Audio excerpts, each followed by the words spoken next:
3-hour, 4-hour drive. And on the boat, you couldn't do it. So you had to go on around the Dardanelles, about 15 or 16 hours. Quite a memorable experience, and that's the first time I was all back and did that. Do you expect the relationship between three, third, you're shaking your head. I know what you're going to say. Do you expect any in the venture of tourism, because a lot of tourism between the two, are, if not, how about the roads out there? One of the most aggressive driving is in Thessaloniki. Would you comment on that? And it seems like tourism is in your island, rather than in that the furthermost coast. Let me answer your first question. You know, we, as Christians, pray for world peace, certainly. I doubt in my lifetime, and probably everyone, even the young people's lifetime here, that we will see peace between Greece and Turkey. That's very unfortunate. You have to look back during the Ottoman occupation of Greece. That Ottoman occupation lasted over 400 years. There's a very strong enmity between those two countries. From time to time, it looked as though things might square away a little bit until the division of Cyprus. That opened new wounds and I think exacerbated any enmity that existed at that time between the two countries. I guess a lot, we're seeing in the news a lot of ethnic battles that are going on in various parts of the world, particularly right now in Albania, Croatia, etc. And while it's an extremely volatile situation between the Greeks and the Turks at this point, I think that the issue of Cyprus and the issue, to some extent, of American support is not conducive to a peace that we will see anytime in the near future. And that's very unfortunate. Cyprus is in itself a beautiful island. It is totally divided, the Turkish side and the Greek side. Fortunately, there's not a lot of warfare going on at that division, but both of those countries could certainly benefit from the development of Cyprus as a very strong tourist attraction. To answer your second question, as far as roads are concerned, when we first started visiting Greece was in 1964. And at that time, it was really, we, you know, as Americans, of course, we tend to be so patterned about our practices. And we noticed that as we would get in the car and drive somewhere, that they would away. And so they still have a long way to go. And there's an awful lot of traffic in Athens right now. They're doing everything they can to try to alleviate that traffic problem. But it's an extremely important, I think it's extremely important to the antiquities in Athens, to the buildings, particularly on the Acropolis. The Parthenon is one that I think we've all seen information about how it's being affected by pollution. And I'm hoping that they can do something about the traffic situation. In Athens, they are building an underground, and right now Constitution Square is pretty much closed off because they are building a metro or an underground there. Between villages, your best bet is using the bus. I do not recommend, for many reasons, that individuals rent a car and drive in Greece. Signage is a problem, although now you're seeing more and more English. The roads are a problem, and Greek drivers are really a problem. So you're better off trusting that to the bus. We were with a friend of ours the last time we visited Greece before this time, who is non-Greek. And we were taking the bus a lot, and he said, I understand now why there are the crosses. As the bus driver starts the bus up and he makes the sign of the cross before he drives off. He says, I know why he does that. Other questions? Yes. I'm applied to Athens, Greece. I sat next to a returning member of the United States who spent most of that flight talking about how upset he was with our heavy-handed involvement in that sense of the American founding presence still felt there, or 'cause I was at that time quite surprised that we evolved at a level, let alone how did they still do that? If I began to talk about politics in Greece, we would be here tomorrow, until tomorrow. I mean, the politics in Greece is just the most, it's really, I guess my favorite expression for it is it's pretty bizarre. There are 4 strong political parties over there, numerous small parties, and there is a great deal of controversy. One of the reasons that it took us so long to go back to Greece again was because the last time we were there, I felt, and again, we went back in May for a family wedding, and I was glad to go back, as I said, it had been several years since we'd been there, but the reason it had been several years is because I did detect some anti-American attitudes that I was very uncomfortable with, and I was willing to really do battle with. Greek politics is I guess an obsession with a lot of Greeks, and it depends upon your particular political leanings as to how you feel towards the Americans. I was extremely upset about the fact that, they wanted NATO out of the country and they wanted, American bases closed, et cetera. But I did find out that was not a majority of the Greek people speaking that way. I think that, as I said, while ago I said every Greek is a philosopher, I guess I could say every Greek is a philosopher/politician, because while they will readily admit to a lack of formal education and even formal knowledge, they'll not hesitate to let you know how they feel about certain issues, and politics is one of them. And American intervention, as you put it, is certainly another one. I think for the most part that Greeks are still very, very friendly towards America.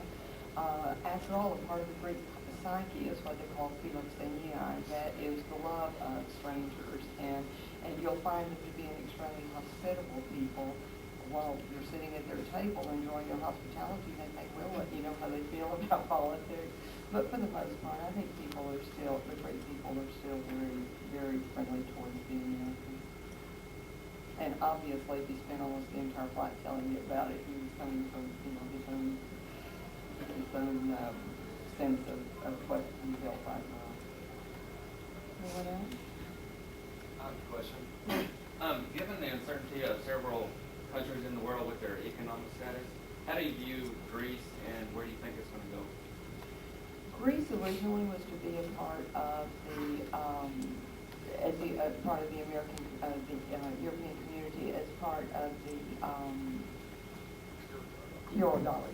Thank you for putting up with.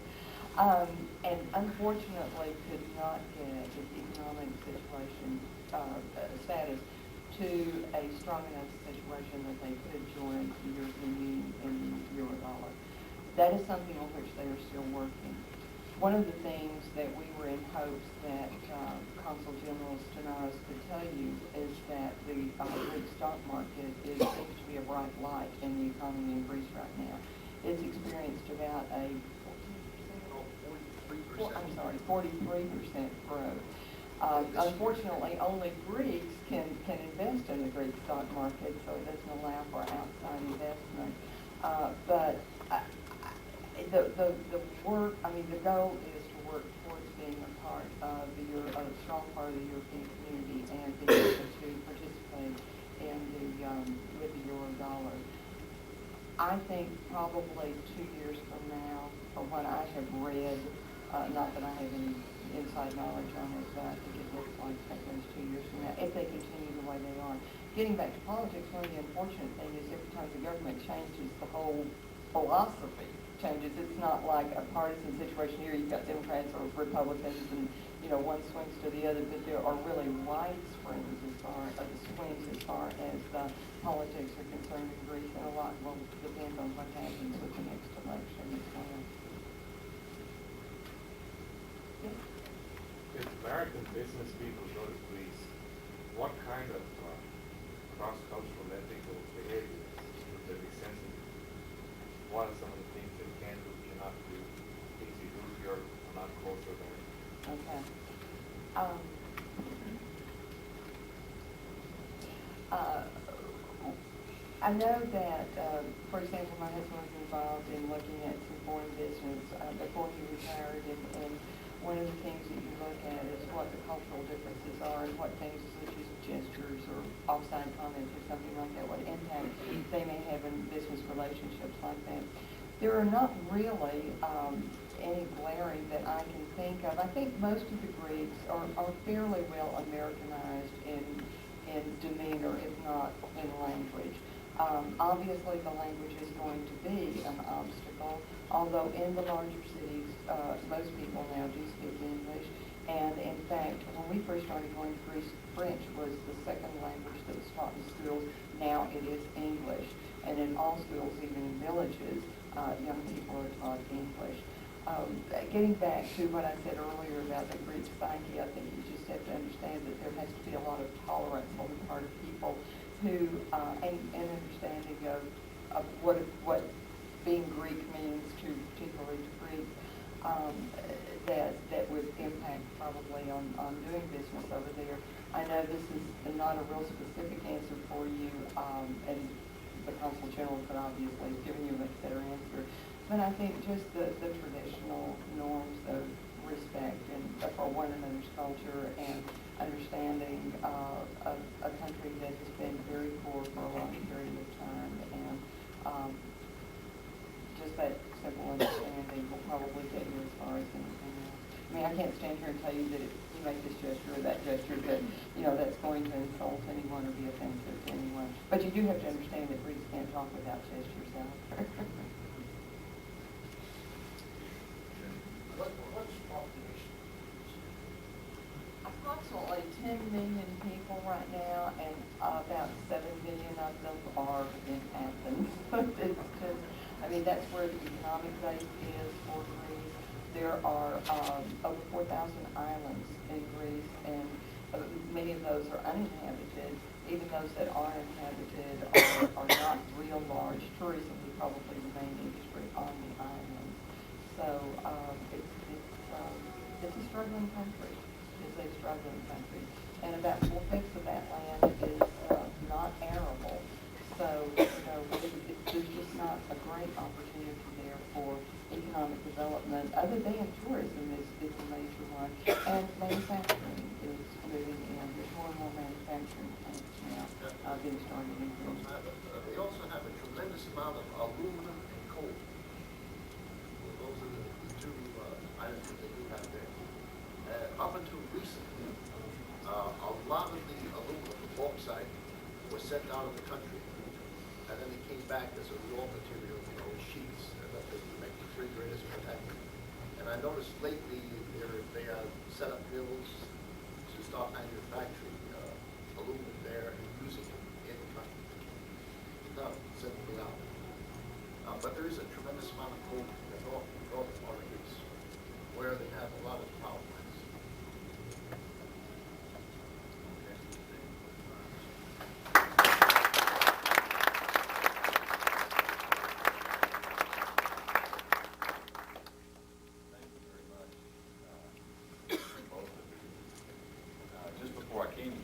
President Long and I were sitting in the office trying to figure out what I was going to do if these two people didn't show up. And he said, well, I've taught Greek mythology.